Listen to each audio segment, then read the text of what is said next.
And we are live. Good morning, everyone. Happy Friday. Welcome to the iMore show. Today is a very special iMore show because if you didn't notice, last week we did our 800th episode, which is a pretty big milestone. It's been a podcast that's been going on for a long time. Obviously, Karen, Stephen, and I are a little newer, especially Stephen and I. Karen's been around for a while now. We've done all 800 episodes. I don't know what you're talking about. What a run we've had. So we had to bring in Rene Ritchie so we could get the scoop on how we got here. How did we get to 800 episodes? And we'll be talking about some news and some rumors as well as the show goes on. Rene, thanks for coming on. How you doing? Thanks for having me, you whippersnapper. It's good to talk back about when we podcasted with the choochers, what connected strings and cans together. It's funny. Karen and Stephen and I will have conversations sometimes about some of the old hosts that we remember, but then we realize, this show's been going on for like at least a decade, right? Like when did the iMore show, even though it might not have been called that in the beginning, which you can talk about, but like when did this sort of podcast like get started? Because 800 episodes is a big deal. So there was originally a Trio cast for Trio Central hosted by Dieter Bohn, previously of The Verge, now at Google, and Mike Overbo, previously of Smartphone Experts, now I believe running IT at a major university. And they would talk about the Palm and the Trio. And then Apple announced the iPhone, and Dieter and Marcus Adelson, who founded Smartphone Experts, Mobile Nations, a long time ago, decided to make an Apple site, and they called it the iPhone blog, because Marcus believed sternly back then the word blog in the title was good for SEO. People would be searching for iPhone blogs. We had to have that in the title. And so actually before it was iPhone blog, it was Phone Different, and it was called the Phone Different podcast, and Mike and Dieter hosted it. And I think they did it every 2 weeks back then. And I joined, they started that right after the iPhone was announced. So in 2007, I joined in 2008, and my first show was the 2008 WWDC episode. I forget which episode that was. It was like 16 or 20 or something. And then Dieter's like, I don't have time for this. We need the show to go weekly. And so eventually I started doing every other show. He and Mike would do their show, and then I would do a show called Live, because we did it live streaming on Ustream, and we didn't have fancy stuff like this. We had to embed 4 Ustream windows onto a web page on the website, and then screen record, and then add the audio in post, and then publish the episode. And it sometimes was when I forget to record my audio, it is that complicated for Jim as well these days. So don't worry too much. We deepfaked you. He didn't tell you. Yeah. He can make you say anything now. It's amazing. So your first show was WWDC 2008. Yes. Do you remember what was launched? What were you guys talking about that show? The iPhone 3G was launched, and I believe the big controversy was that the year before was the Suite solution for developers, and then in April they'd announced the App Store was coming, and so this was the first big WWDC for App Store developers, which made Mac developers super cranky because they were afraid that Apple loved their new kid better. It was just the beginning of that whole period of, is Apple leaving the Mac behind to cater to smartphone users? I just can't get over that this podcast predates the iPhone. It started after the iPhone was announced, but it was in parallel. Like they had been doing podcasts before then. Because I was looking when it was like, 800 episodes. I was like, that's a weekly show, a week for 15 years, and I was like, I assumed 16. It's 16 years. I was like, and the iPhone's only been around for 15. So that's what I thought. I was like, surely it used to. I was like, it's been like 5 years, and it used to be a daily show, or like there was something. But so I had no idea. So you've been 16 years ago? Is that maybe you've been podcasting? Math is hard. It's probably not because we had we did more than one show a week for a little while. It was doubled up for a little while because this is another huge era. We became we ended up buying the iPhone blog and merging with them because Marcus liked the name. So we took that over. And then when the iPad was announced and we started covering the iPad, people got hella angry. Like, the name says iPhone. You can't cover the iPad. People still say that about Mac rumors today, though. It's fine. It was funny. So that's when we infamously changed the name to Tippy, because there was two of the unofficial Apple weblog. So acronyms or initialisms were in well, I guess that was an acronym, was in fashion. So we decided maybe we could do Tippy. And then we could say it stands for the iPhone blog, the iPod blog, and the iPad blog. But we had iPhone Live once a week and iPad Live once a week, because we were still doing them as separate shows so that people wouldn't be too angry with us, which in hindsight was dumb. Always make your audience angry if you can. It's good for them. It encourages growth.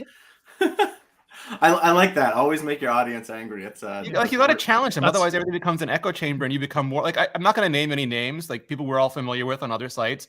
Like try to cater to their audience so much that it becomes smaller and smaller. The bubble shrinks every time, and you got to force them to listen to things they don't like, because that's how they learn and grow.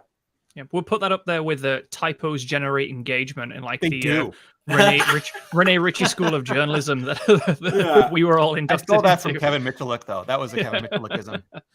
Yeah. So it really just was, like you said, maybe a little bit more, but like an actual just weekly show for 15. Yeah. You've been doing this for a while. You've been this podcast since I was 11. I'm surprised you. Why didn't Joanna Stern choose you as her iPhone baby? That would have been a much better video. Yeah, it's crazy it's cool as someone who's kind of newer to this and has when I started listening to the show back when I first started working for iMore, and I was always so jealous that it wasn't part of my job, and then lo and behold, you put the work in and you get there, and it's cool to think back and think oh, I'm part of this really cool legacy that can be traced back all the way to the very first iPhone, the very first time Apple kind of really came out to consumers on the map. And that's when, that was the iPhone did a lot of things, and it's a big cultural moment in 2007 when it was launched. So it's cool to be able to trace back this entire podcast. I'm curious, Rene, can you go back and kind of think of everyone who's sort of been a host over the years? For sure. So it started off with Dieter and Mike. And then when I was doing iPhone Live, we had a revolving cast, the different writers would come on, and I'm going to blank on some of their names because they moved around a lot. There was Brian and Casey and a few others. And then Georgia very early on came on as a host.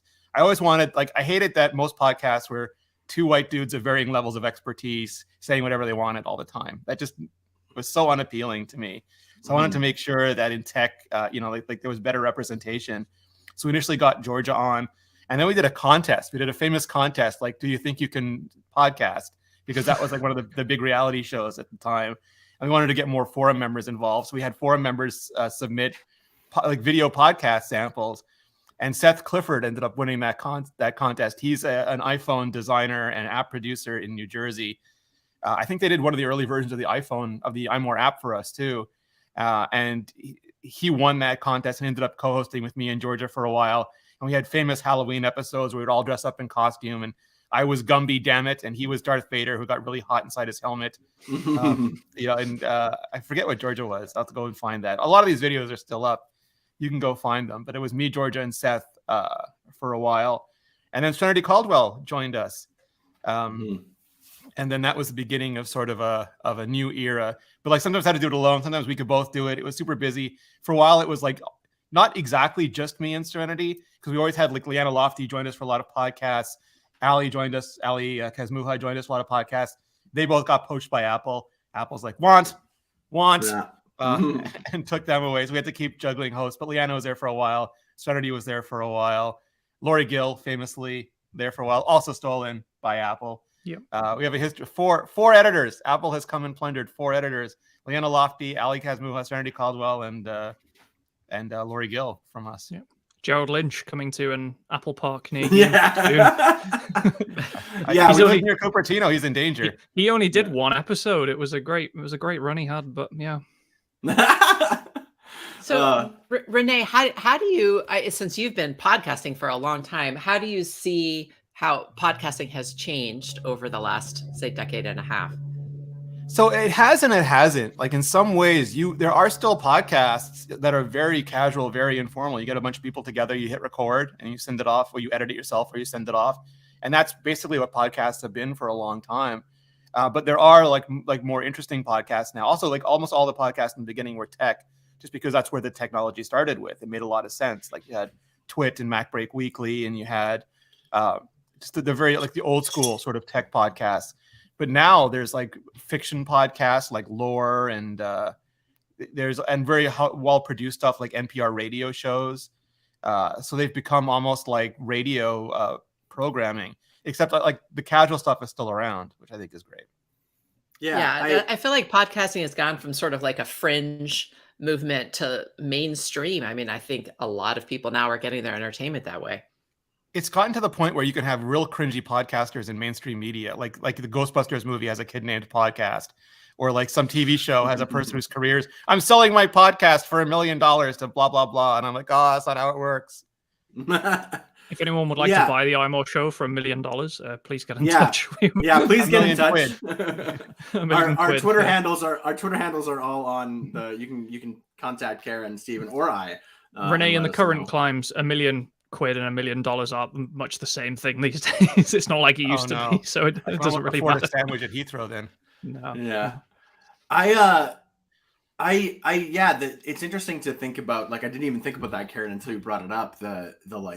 The change of the podcast like industry, and how I feel like our podcast has definitely gone over evolutions, and like with kind of our newest sort of us being the host trio, we're really trying to sort of try new things and do different things and just kind of have fun with it. I feel like we like to like tread that line of like being a casual podcast, but we still have like a structure and a form and a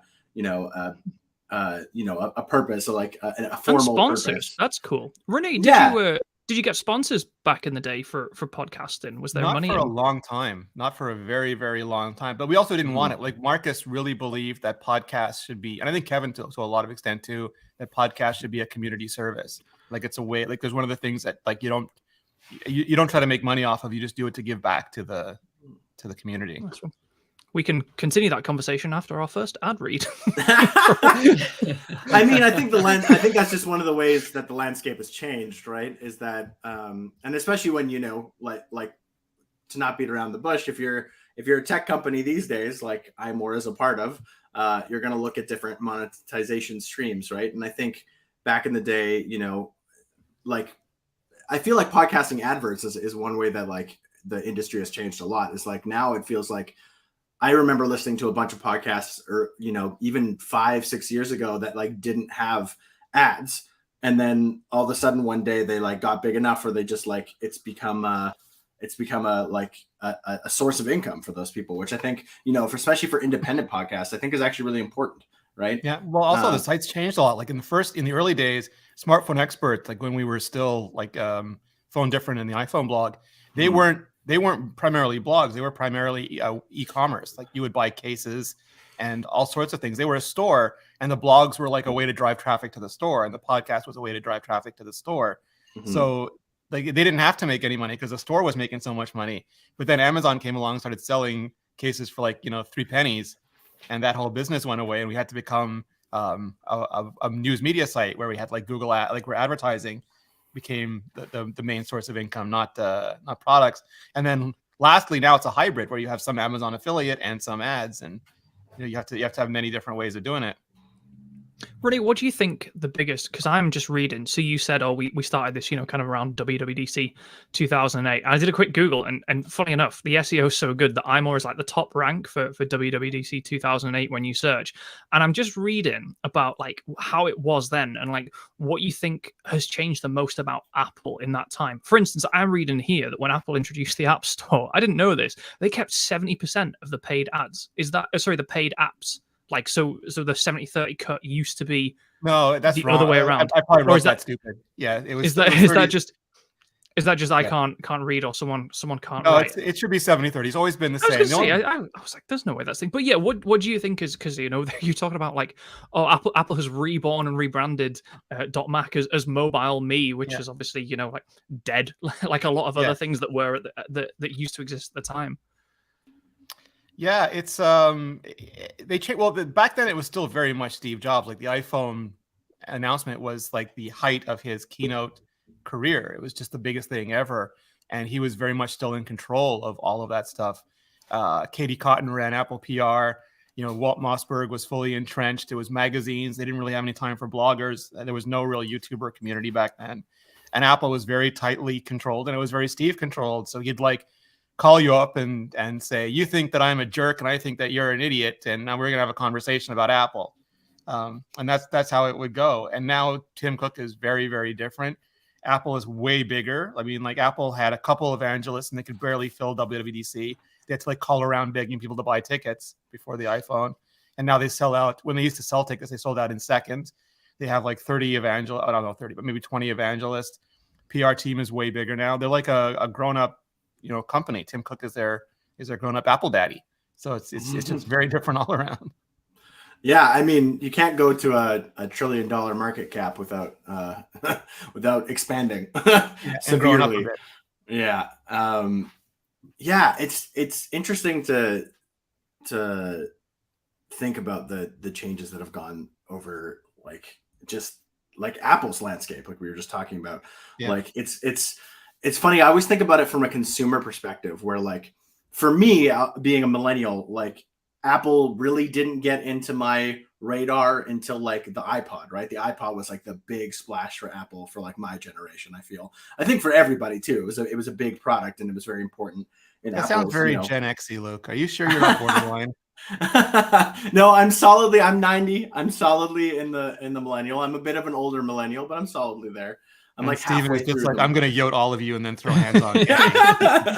This is just no cap. iPod, yeah. Did I pronounce that right? Is that? Yeah, but it's just like, even from those days, like we just this past year, we kind of like said goodbye to the iPod. It looks like Apple's kind of put it out to pasture finally. And to think back to how different Apple was in those days and sort of but also sort of the same, because it still has sort of kept that interesting, like Apple's oddly, like it's weird. It's the most mass marketed product that is still somehow marketed as a niche.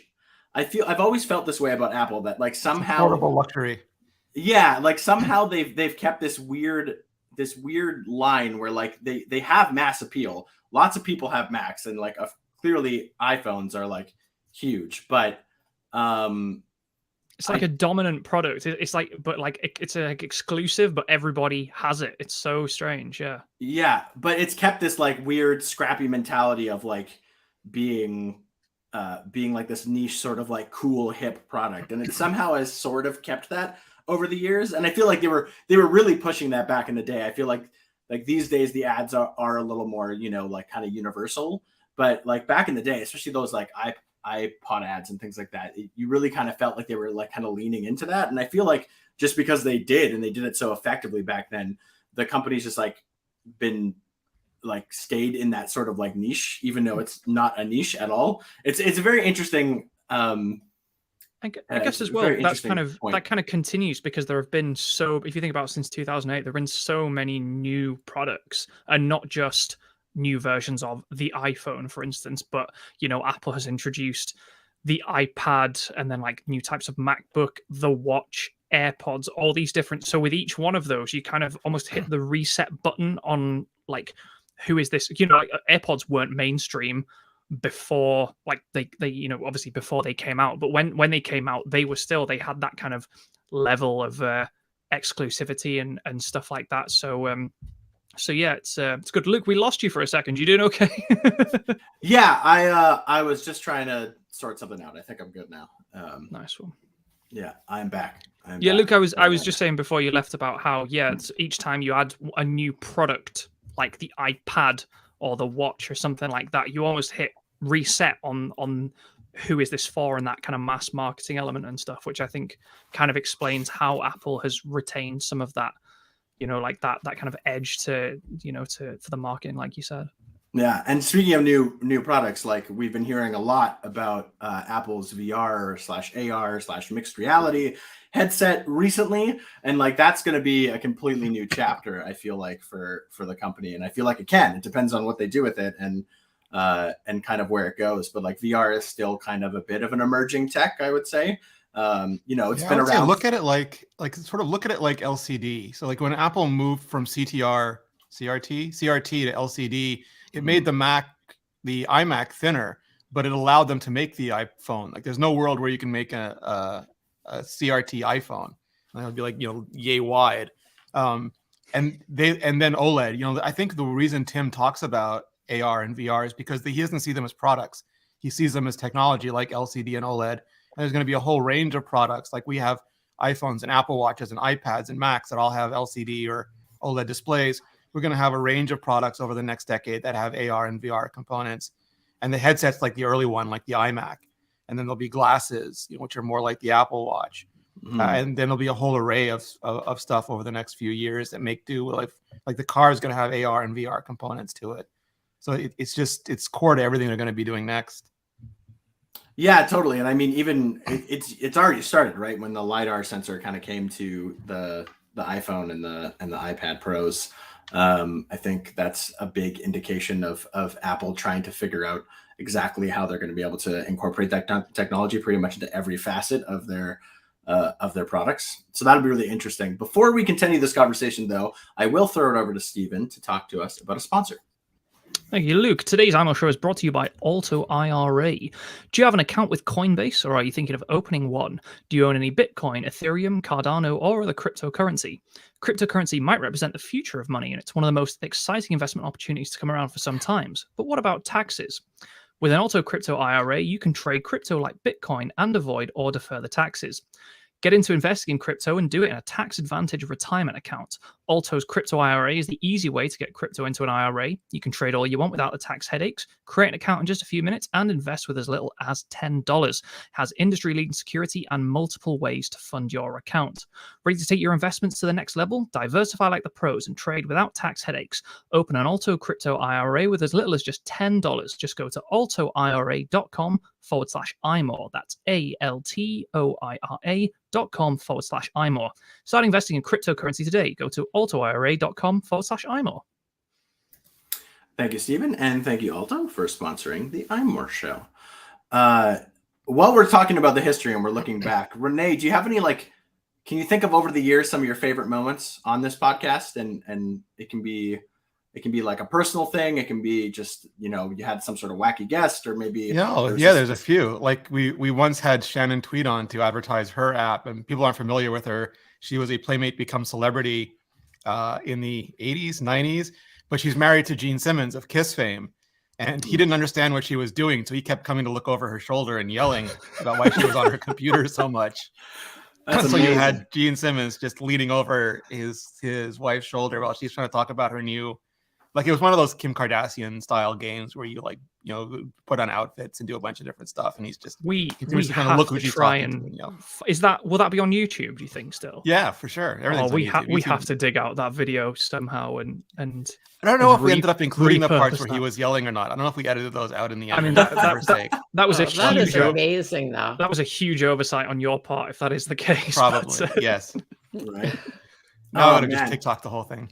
Yeah. Anyone else? Yeah. Anything else crazy happen, or any? We tried to do an 8K Red podcast when we were all in New York for Talk Mobile, and it took, I think, 5 days just to process on my Mac. So it was almost worth it when we finally uploaded it. Oh gosh, yeah. That's so funny. What about do you remember any episode that's what happened on the show? But do you remember any episodes or times in the show when you were covering stuff and it was what the heck is Apple doing? Or when you were going on and you were talking about stuff that were just either Apple had done or things that happened in the tech world or things like that, you were this is just absurd or insane, or why are we talking about this, or this is unbelievable, or it's really cool, really landmark moments aside from maybe new products like iPad, for instance. Yeah, not so much, because I've always been fortunate. I spent so much time just covering Apple. It was a real luxury when we were originally hired. I was in charge of Apple coverage. Kevin did BlackBerry coverage. Phil and then Dan did Windows coverage. And then, Phil did Android coverage. But we all got to stay focused on our companies. And I knew a lot of people, and I always did tons and tons of research.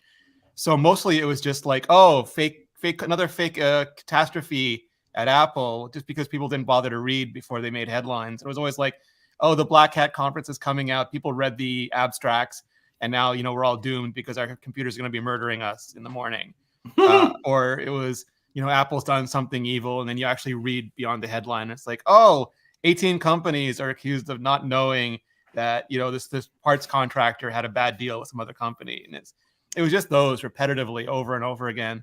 The other stuff is just so incremental. Like Apple Silicon was a huge deal. The 64-bit A7 processor, like these things you don't know at first, but they lead to massive changes in how everything works. Just multi-touch in general, like so much of that. I was going to say, like, conversely then, is there anything you look back on that kind of went unnoticed at the time, or you sort of shooed off that actually turned out to be pretty major and really significant?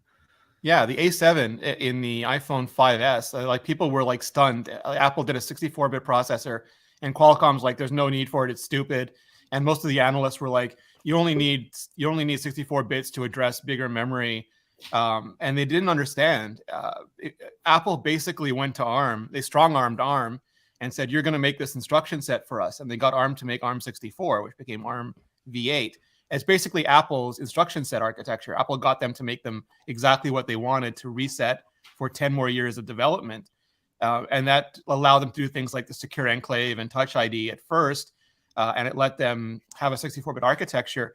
But it led to everything that we've seen now, up to and including Apple Silicon. And everyone else in the industry, they made their money selling chips. So it was in their best interest to keep old technology around because it was cheaper. And the longer you can sell the old thing for, the more money you make off of it.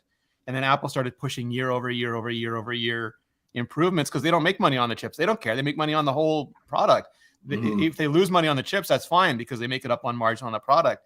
So that really disrupted the chip industry to this day. Like if you told us 15 years ago that everyone in the world would be walking around with some version of Linux and the KHTML browser in their pocket, whether it's an iPhone with Safari or an Android phone with Chrome, people would have thought you were insane. They would have thought for sure you'd have Windows Mobile and Internet Explorer in your pocket. So that was revolutionary. But also, if you told them now that Intel would be floundering, not really knowing what to do with themselves, and that Apple would be like the preeminent chip maker in the world, they would have wanted to know what sort of meth you were cooking in your basement. It's just like the whole world changed. Yeah, and I mean we're kind of seeing that again a bit with the M series chips. We're seeing kind of a whole everything you just talked about. The fact that some people are kind of blindly reacting to what they are and how they work. Some people are outright just praising how much better they are than other chips and whatnot. And it's kind of that interesting cycle all over again. I feel like it's everything's a little cyclical in the end. In the end, yeah. I mean, Apple had a realization early on that like Intel chips are like a fire hose. They just try to push as much power as they can, but it limits how much they can push through. And Apple thought, like, if we go slow and wide like a river, rivers move so much more water than fire hoses. They just move a lot of it slower. And it seems almost counterintuitive, but they focused on efficiency. It's sort of like if traffic is flowing, the cars can go faster. It doesn't matter how fast your cars are if there's traffic. So they've made this whole generation of processors that are efficiency based, where like Intel and NVIDIA, they're still pushing. Like if you put like the top of the line NVIDIA card and the top of the line Intel card in your computer, it will now exceed what a normal house outlet can draw. So you have to be like Linus and go like find two different breakers to put them on. And that's just not a consumer friendly solution, but that's how they're improving performance. Where with Apple, like if you go low power, you can have incredibly good performance. It's not your primary characteristic, but incredibly good performance. But because there's so much less heat, like you get longer life on laptop batteries, but you also get smaller enclosures. So you can make smaller laptops, thinner iMacs, and you can make like a Mac Studio where you couldn't fit an Intel processor this powerful into anything smaller than a mini fridge. But you can put it in like in a stupid Mac, like a double hulked out Mac mini box. And then also with Intel processors, especially Xeons, like you guys remember the i9 iMac had better single core performance than the iMac Pro, significantly, by a huge amount, because the more Intel cores you add, the hotter they get, the slower they have to run, where Apple's cores, they just scale. So you can just keep adding cores and they stay the same speed. So like the whole thing turned the industry upside down. Yeah, and I think what's interesting about that, and a lot of it does miss the conversation, I think, sometimes when it comes to the M series too, is that efficiency really is at the core of what Apple does, and it has been for a while. I look back to the whole like mantra that some people make fun of, and rightfully so in some cases, but the whole like it just works mentality. The fact that you plug in your M1, like Rene said, you plug in your M1 computer, and you don't need an extra breaker. You don't need to do anything to make sure you get all the performance that you can out of it. You just plug it in and go. And I feel like that's always been Apple's forte. It's also like with the, it goes down to its design philosophy as well. Now, you can hate iOS all you want. That's fine. There's legitimate reasons to not like iOS. You might prefer Android or a different OS. That's fine. But like, iOS was designed to be that you pick up this phone and you kind of just sort of intuitively kind of know how it works.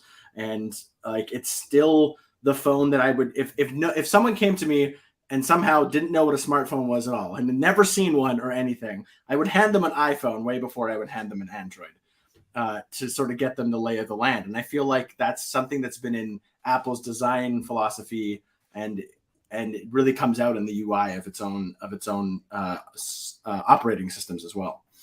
So I want to ask you guys your opinion on this, because I've been raging about this lately. Steve Jobs was big about that. He wanted an Apple II because he wanted to make computers simpler and more available. Then he wanted the Mac because he thought command line was still unapproachable. And then even the Mac was too complicated for people. So he wanted the iPad, like jokingly, so he could triage his email in the bathroom. But like seriously, because for some people, they were still unapproachable and unusable. And so he made the iPad so that it was very simple, one app at a time. You would use your hands to move it around, like finger painting with productivity. But then like nerds get a hold of it and they want it too. And they start complaining that it's not a Mac, and they start like yelling that it should be more Mac-like. And we get to a point where like year over year, Apple adds more Mac-like features to them, like drag and drop and multi-windowing and all these things.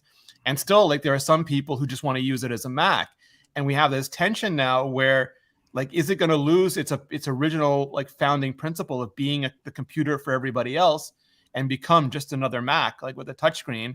Or is it going to stay true to that and still just have like all these angry 5%er nerds yelling about it on Twitter every day, making people think that it's an echo chamber majority opinion? Like, I don't. Old Apple held the line, but they made nerds super angry. New Apple seems to be much more accommodating to the nerds, but then I worry that the more massive mainstream gets left behind. I think it's like, I've seen you tweeting about this in terms of what people, like you said, the echo chamber and stuff like that, and kind of what people ask for and what people actually want. And like, when you think about kind of whose voices are the loudest, so take Stage Manager, right, in the new M1 iPads. We've talked that to death. Please take it on the show in terms of why is that? And of course, like when anyone talks about the comparison with consoles, right, when you go from the Xbox One to the Xbox Series X, you have to leave some people behind who aren't going to upgrade that device, and eventually you have to say, okay, well, we don't make games for that old console anymore. And it's the same with something like the iPad and the M1 and stuff. And I suppose when it comes to, I guess, like the multitasking, I think because you have a big spread of iPad models, so you still have the Mini and the Air leans on the M1 side and can do the Stage Manager stuff, right? But something like the iPad, because there's such a diverse range, you've got the very small iPad Mini, or you've got like the base model iPad.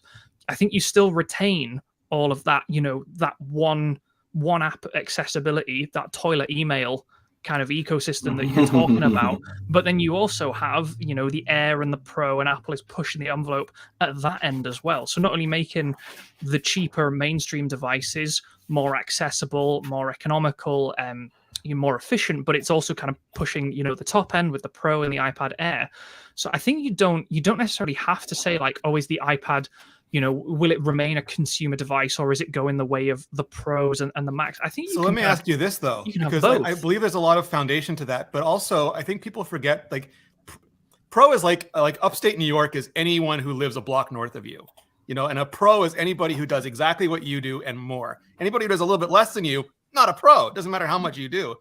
But there are different kinds of pros, and there are a lot of pros who, like architects and real estate agents and teachers, who need very different needs than a traditional Mac Pro does, who already has a Mac Pro to do it on. Yeah, I think we talked a lot about this in terms because like you said, the narrative when Apple Silicon came and then Apple Silicon went into the iPad was like, well, what's the point? You've put like a V8 V8 engine in a toaster. Like there's nothing. We can't use this power. There's nothing. It was like, okay, here's a feature that makes use of this power exclusively. Yeah. This power, and it's like, oh well, you've left everybody who doesn't have the V8 toaster kind of out in the cold. And I don't know. It's a difficult one. I think it's interesting because it's the same conversation you have with the new MacBooks, right? In terms of, well, who buys what? Should you buy the Air? Should you buy the M2 Pro? Or do you need the bigger Pro? Like, who's a Pro? Are you actually a Pro? Do you just buy it because you want Pro in the name? It's difficult, isn't it? Yeah, it's interesting too because like the M series chips are based on the A series. More specifically, they're very similar to what an AX used to be, like the A12X, the A10X. But they have a lot of Mac specific stuff in them, stuff that the A series never had to do. Like traditionally an iPad, it didn't have virtual memory swap. So like on a computer, when you start running out of memory, it takes those memory pages and it pushes them to the hard drive or the SSD drive, and then it swaps them back and forth as you change apps to try to keep up with you. But they didn't need that on the iPhone and then later the iPad, so they didn't do that. And what happened was, as you got memory pressure, there was a system called Jetsam, like from Flotsam and Jetsam. There was a system called Jetsam that if it saw memory pressure, it would just, for Stephen's sake, yeet the oldest and least used app off the memory stack to free up memory. And if it was a really big app like Facebook or Pokemon Go, it would just completely shut it off. And so like you'd see memory go up and then the stuff underneath would go away and then go back down again. Where on a computer, it would just be swapping all the time. And to swap, you have to have a bunch of characteristics. Like what Apple built into M1 was memory compression, so you could take a lot of that and just push it right down. But then also a very fast storage controller and very fast storage, so you wouldn't notice it as much. And none of that was ever needed on A series. So anything that has like an A14 and A15, amazing chips, not at all built for that. It's like an amazing motorcycle engine, not at all built for truck driving, for pulling trailers behind them. Rene, do you think M1 does that? Do you think Apple Silicon, right, the M series that were the Mac chips and then started appearing the iPads, and we were like, oh, this is cool. Do you think that will continue to trickle down through the iPad line? Because obviously, as Apple Silicon kind of keeps growing forwards and upwards, the lower end chips, like the original M1, for instance, that we have now in the Pro and the Air, they will become kind of more cheaper and economical. And it seems reasonable to me that they will fall, that will kind of fall through. And do you think that would create like a new kind of baseline where like we'll have iPads across the range and everyone can access the features? Or do you think we're now stuck with this, like I said, that bit of a partition in the iPad range where you could go cheap and cheerful with the mini or the iPad 9, or you could go, more pro, more intense with the iPad Air and the iPad Pro? I'm going to give you an example and then an answer, just because I want to give an example for what I'm talking about. So last year when the Mac came out, it had live text, but only on the Apple Silicon versions. Mm-hmm. And people got really angry. And Apple made a version over the summer that would work on Intel. But the difference was Apple was leaning completely on the neural engines to do it. And the advantage of that meant that it was always on. It was in real time, so you could hold things up to the camera. And it also had no impact on the CPU or GPU, so you didn't slow down what you were doing whenever live text was running, which was all the time. And people were super upset, and Apple said, okay, let's see if we can do something. So they have to take an engineer off whatever else they're doing, because like there's no infinite engineering time. Everything is an opportunity cost, and say, hey, can you make a version for Intel Macs? So that engineer stopped working on what they were working on, went to work on this, and because there's no neural engines, all they could do was, not all the time, but opportunistically, like you'd have to go into a mode to do the live text. It couldn't do it live. That's not such a big deal on the Mac because nobody uses the Mac cameras as much. So that was fine. And also it uses the CPU and GPU, so there's an impact on what else you're doing when it's activated. So they could take Stage Manager and push it down. But it depends. Like, do you consider Stage Manager to be just the interface? Because people seem to love or hate that. So you could have that interface, but like it would still be jetsoning apps all the time. So it wouldn't really be useful. You'd move and it would have to reload the app every time. There's also the virtual memory, so it wouldn't be able to have big apps. So if you're running, like one of the points of Stage Manager is that you can have like Photoshop and a bunch of other big apps all alive at once because it's swapping. But then you also have just the display drivers that you need to push all that graphics, like a full-on graphics mode and 8 more apps to a display, and you would get pieces of that. And I think Apple just said this is super complicated. Even though the 64 gigabyte Air sucks, we're going to just say the M1 is the breakoff point, and it's an experience thing. And I lost. I see Stephen was so angry at me. He just. I'm sure. The last thing I was going to say is like the problem with the M series, not a problem, but is that they're much bigger, hotter chips. So everyone says, "Where's the M1 iPhone? Where's the M2 iPhone?" There's no thermal envelope for them. Like they're just too big and hot and have too many cores to fit in to an iPhone or probably an iPad. Stephen's back. I didn't mean to make you so angry you'd run out. It's okay. I think Luke accidentally banned me from the call. That's it. I was just about to say, like, I think the problem with pushing M1 down is that you run into thermal envelopes. So like on the base level iPad, it's fine, but like it wouldn't fit in an iPhone. It wouldn't fit in an iPad Mini. Like it's just it's too hot. It takes too much power and it takes too much heat. So that's why I think they still need to have like the A series for teeny tiny thermal envelopes. Totally. They can put that technology in them. Like there's nothing to say like the A16 won't have the same memory management technology as M1, and then it would work anyway. It would just have fewer cores. Yeah. Let's take a quick break, and I'll let Karen tell us about another sponsor.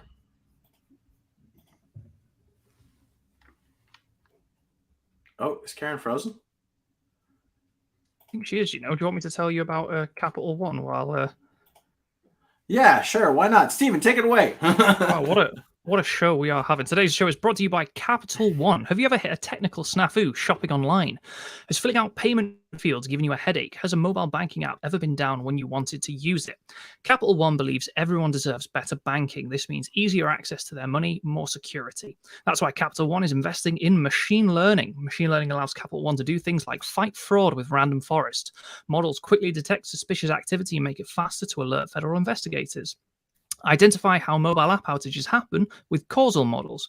Keeping our mobile app up and running doesn't happen by accident. An anomaly detection and incident response help determine why app outages happen so engineers can quickly remedy them.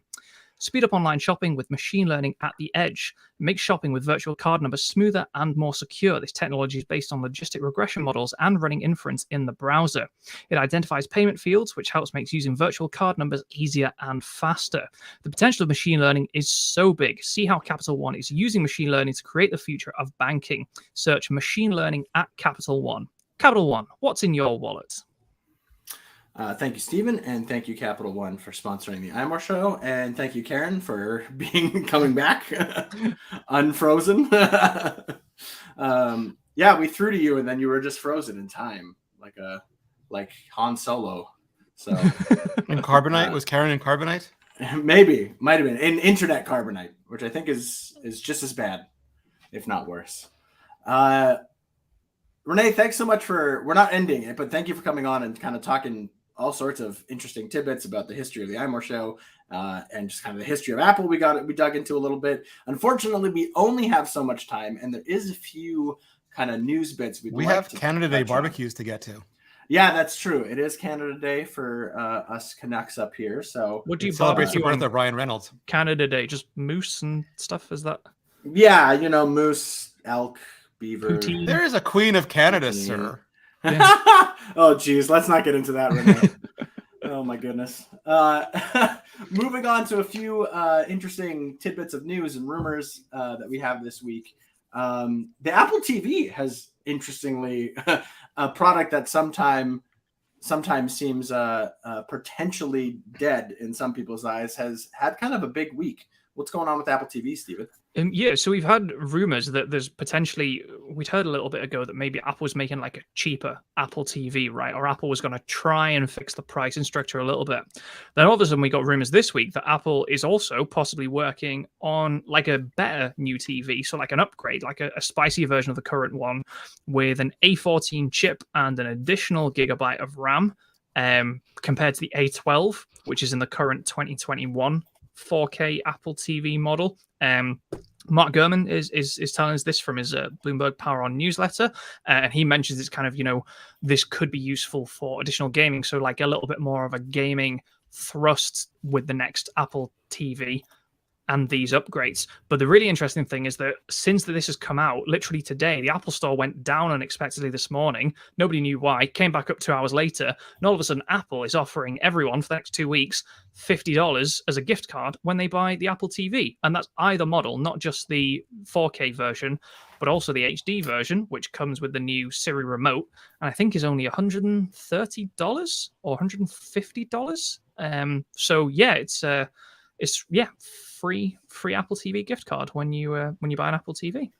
Which it doesn't sound like much, $50, but on the price of a device that only costs, like I said, $150, that's quite a big saving, which is cool. Yeah, I mean, a 1/3 discount on an Apple product from Apple, it says to me in neon lights that Apple's going to be discontinuing it soon. Cleaning out the warehouses. Do you know what's really interesting? Yes. It's really funny. The Apple is so like rare. Like Apple does back to school, right? But otherwise, discounts on its stock are unheard of. Apple doesn't even have, it seems to me, like a way to do discounts on its store. So like when you properly anyway. So when you buy it, it puts the Apple TV in your basket, takes off $50, but then puts a $50 gift card in, and you have to pay for that as well to make it up to the. So it's not just here's a free gift card, because Apple it doesn't even have that in its nature to figure it out. I was looking at the offers this morning, what is going on? So yeah, but Karen, I agree very clearly. Rene, unless you know something we don't, it seems like Apple is kind of cleaning house, as it were, of the Apple TV models that it has left. Only in the US, I should add. I don't think I've not seen this live anywhere else. Yeah, I think they want to time it so that there's a new Apple TV when the VR AR headset hits, so that they have similar capabilities, just because of scale. They would rather you buy a $3,000 headset for each person in your family so you can play VR games. But that's probably not tenable. So if they have a box that's powerful enough to run, not the full-on virtual experiences, but for example, I'm sure there'll be VR Fitness Plus, but they just want to have the best Fitness Plus. There'll be a bunch of VR games, but they want to have a ton of games. They want to have educational stuff.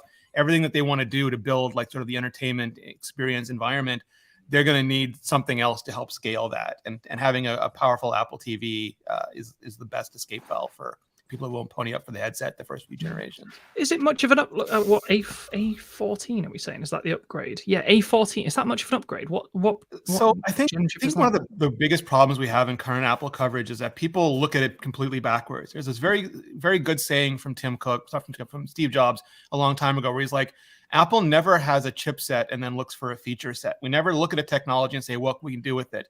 We always think of an experience we want to deliver and then figure out the technology we need to do it. So when people say there's the M2, the performance gain isn't big enough, that's not the whole point. Or the Apple Watch is getting the same A13 cores as last year. That is not at all the point. The point is, what does the device have to deliver? And it's never more than last time. That's just that's too obtuse. It's always very specific functionality, and then they figure out what they need to deliver it. So for the Apple Watch, they wanted to do always on. So that didn't require any more performance. It required a completely new display driver and a bunch of other controllers. So that's what they worked on. And M2, it was, we want to be able to do a whole bunch of other stuff, off-core stuff, because we can't shrink this stuff much more. And the heat's going to keep going up. So we have to figure out ways off of those main processors to keep doing this. So for the current Apple TV, all they wanted to do was enable 60 frames per second. That's the only criteria they had for it. And so they picked whatever the lowest end Apple chipset that could deliver 60 frames per second was, and it was whatever the A12. And so for the new one, they're going to have to, sorry, did I get it wrong? Was the X? No, it was the A12. Yeah. Yeah. So for this next one, they're going to have to deliver an experience that living rooms, the VR headset, it's not anywhere nearly driving 2 4K displays in each eye, and doing all the other camera stuff. That's going to take an M2 and M3 class processor, a special display processor, a bunch of other stuff, but it has to be able to run similar apps. And so that's just going to require more GPU, better display drivers, and the ability to maybe go to 120. I'm not sure yet. And so they're going to pick the processor based on what it has to deliver. Yeah, it's interesting, and it's probably worth touching on. Another really cool thing going about this week is rumors about a new HomePod, and I mentioned them together because they often go hand in hand. I use my TV with my HomePods. Rene, I think you the same, and Apple, even has TV and Home on its website now. So we're also hearing that Apple is maybe bringing back the HomePod, the same size, the original HomePod, with not much kind of hardware difference, but possibly a multi-touch display. And we've seen some really cool concepts of imagine your HomePod, but it's the Apple Watch home screen layout with all the apps and the multi-touch display. This to me sounds like a really cool idea, at least. And I wonder if this is the thing that Apple needs to give the HomePod to bring that lease of life that maybe the original one, misunderstood as it was, didn't kind of have, and that's why it kind of flopped to the degree it did. I just want to dock. I just want to be able to take an iPad, dock it to a HomePod, and then I can take the screen off, walk around with it, come back, put it on. It'll charge. It'll let me like do recipes in the kitchen, do FaceTime in the living room, like almost like the Echo Show and I forget what the Google the Nest whatever it's called. Otherwise, I think it's like I love it. I love my HomePod. The big HomePod is amazing. It's one of the best sound devices. But like Apple has this hard thing with sound devices where they're like, we want to make a great speaker, and everyone's like, oh, your Siri sucks. And like, that's not the point. It does. Yeah. It's real. That is for me still. I actually I just got a Sonos Ray soundbar to like test from Sonos, and it doesn't have voice control, but using AirPlay with the Sonos is like quicker and snappier than using it with the HomePod.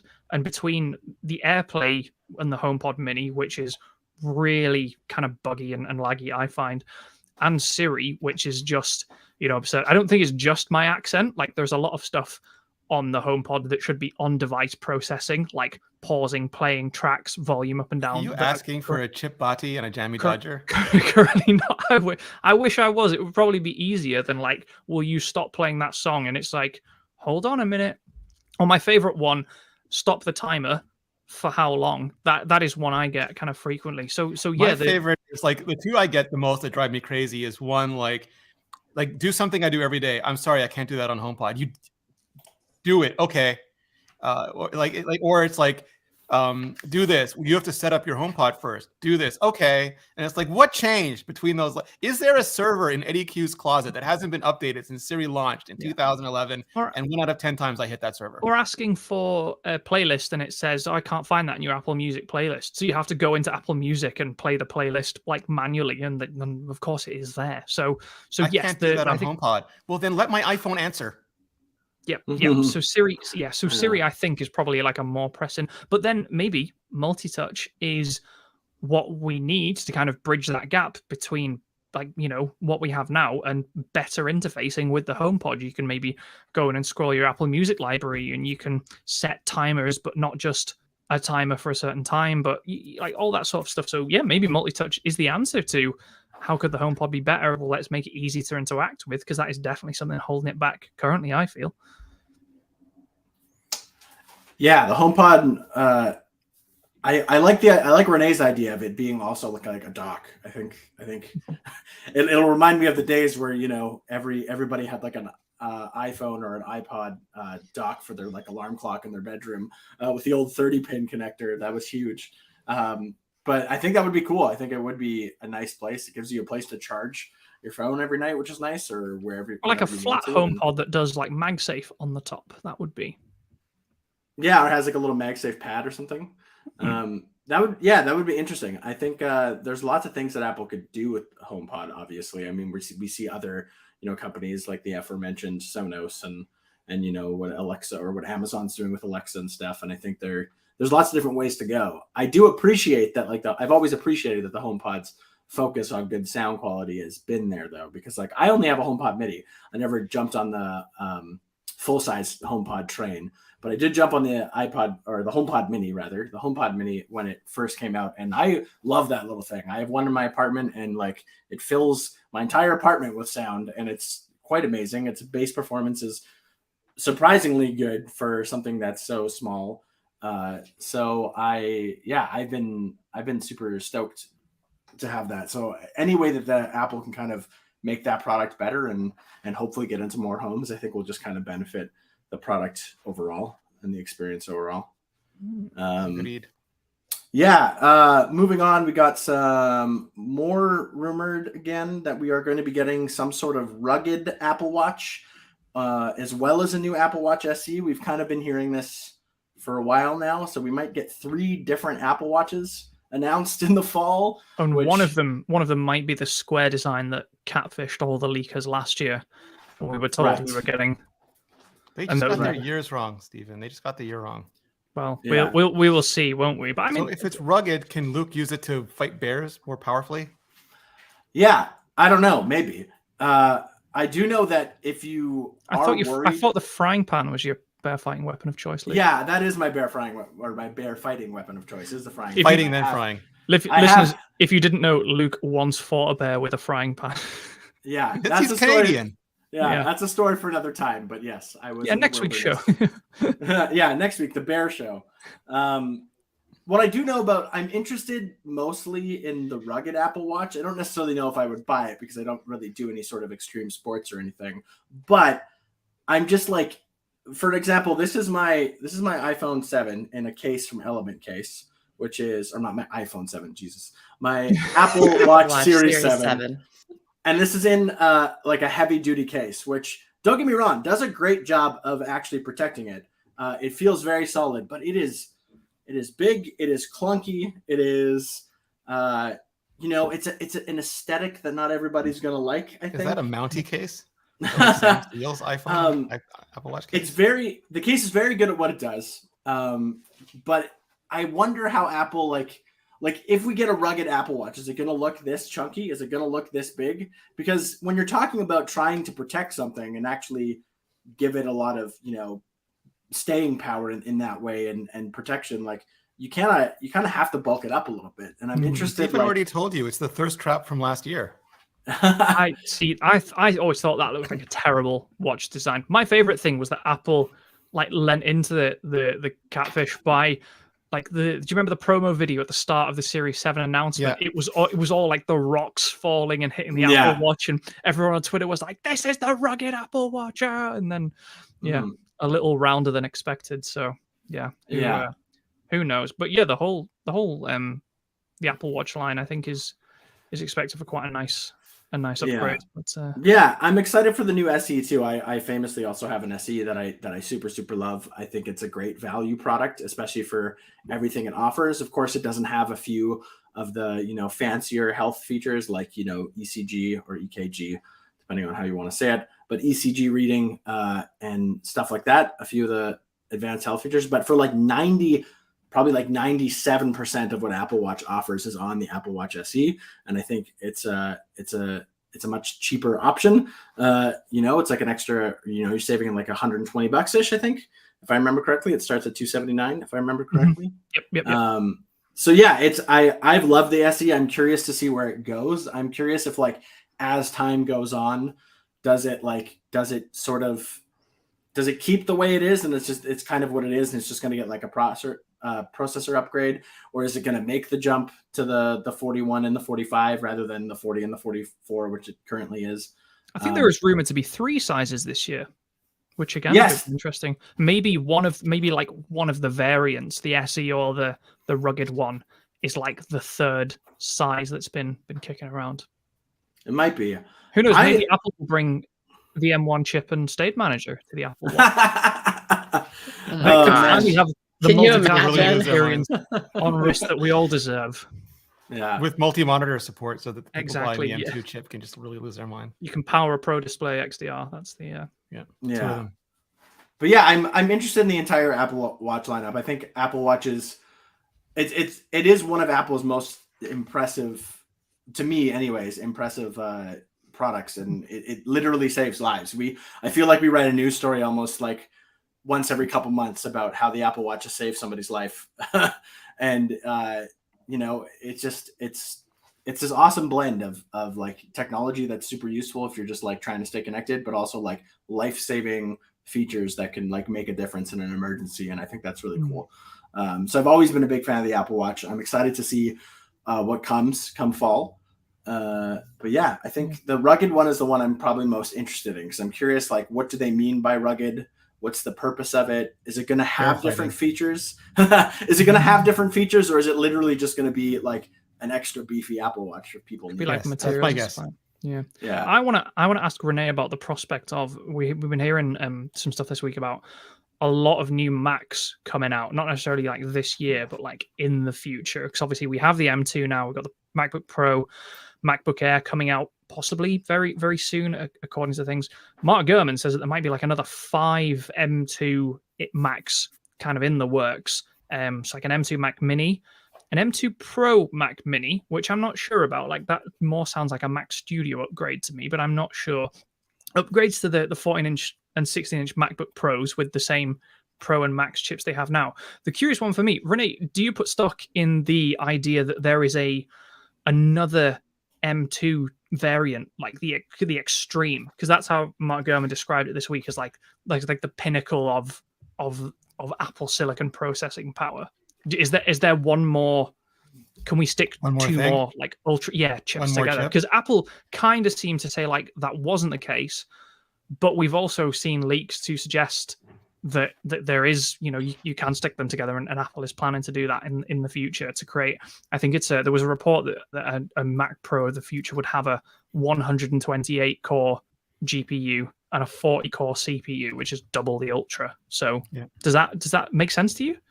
Yeah, I think so. I think like with M1, they would have had to have run two M1 Ultras to make an M1 Extreme, because they didn't have an ability to transposer any more of those chips together. There's only one edge that they could fuse them together with.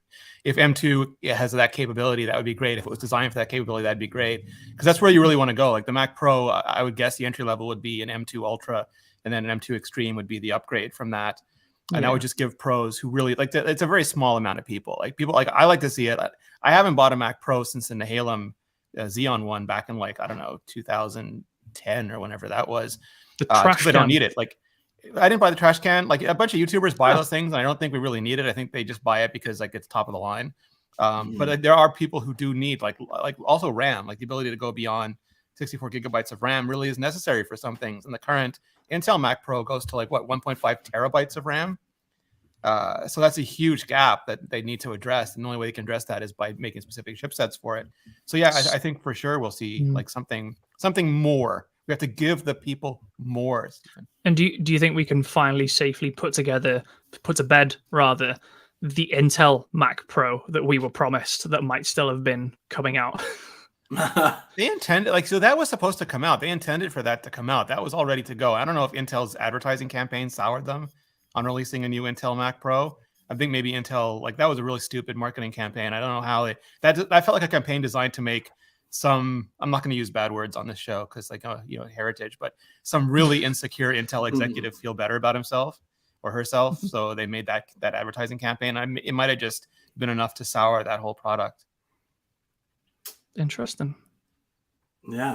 If I was Intel, I would have just made an ad that showed all the great Intel computers you could get, ending with the Mac Pro. That's what I would have done. Like you can Mac Pro only on Intel.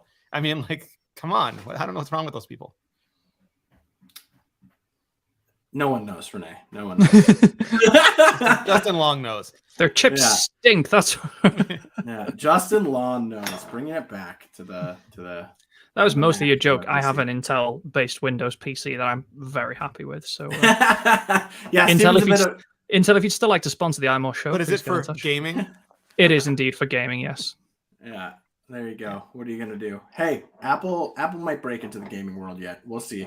It seems like they're slowly maybe trying. You never know. They just got to buy some studios or bribe some studios to put games on the platform. Yeah, right. It is the lack of developers that really kills it, I think, rather than any sort of hardware limitations at this point. Mm-hmm. But that's our show for today. Thank you so much for listening along. I know this show had a few problems, but thanks for sticking it out with us. A couple people dropping here and there. Some people saying that the stream had frozen. We apologize. However, we hope that you, if you missed today live, you can always listen to us in your podcatcher of choice. And we really appreciate everybody who comments live, listens live, but also everybody who's listening out there at a later time. We really appreciate you. Thank you so much for letting the iMore show get to 800 plus episodes. It's been a wild ride. And we continue to have many more. So here's to 800 more. Let's keep going. Oh, wow. Rene, thank you so much for coming on the show. We really appreciate your insight and coming to telling us young whippersnappers about how it all started with the iPhone blog and phone experts and all that stuff. So thank you so much. Make sure you go give Rene some love. Go subscribe to his YouTube channel at Rene Ritchie. It's phenomenal.